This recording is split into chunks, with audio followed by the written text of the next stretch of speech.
రాజ్యాంగ దినోత్సవ శుభాకాంక్షలు. ఇది 75వ రాజ్యాంగ దినోత్సవం.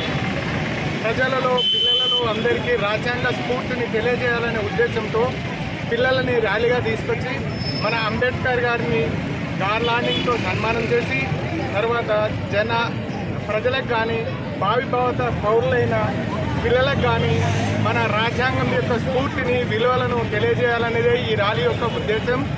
తర్వాత మనం నిజాయితీగా ఉంటే అనగా ఓటర్లు నిజాయితీగా ఉంటే మన ప్రజలు కూడా నిజాయితీగా ఉంటే నాయకులు కూడా నిజాయితీగా ఉంటారనే భావన. ఇలాంటి భావాన్ని అంటే ఎలాంటి ఒత్తిడి లేకుండా ఎలాంటి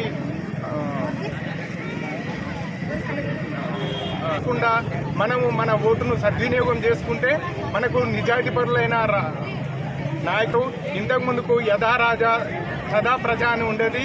అది ఇప్పుడు ఎట్లా అయిపోయిందంటే ప్రజలమే రాజులం కాబట్టి మనం ఎలా ఉంటే మనల్ని ఏలిన వారు అలా ఉంటారనే ఉద్దేశము పిల్లల్లో కలగజేయాలని ప్రజల్లో కలగజేయాలని మనము నిజాయితీగా ఓటు వేస్తే మనల్ని ఏలే నాయకులు కూడా నిజాయితీగా ఉంటారనే భావన. Thank you very much. Thank you అందరికీ, పత్రికా విలేకరులకు అందరికీ కూడా థ్యాంక్ యూ వెరీ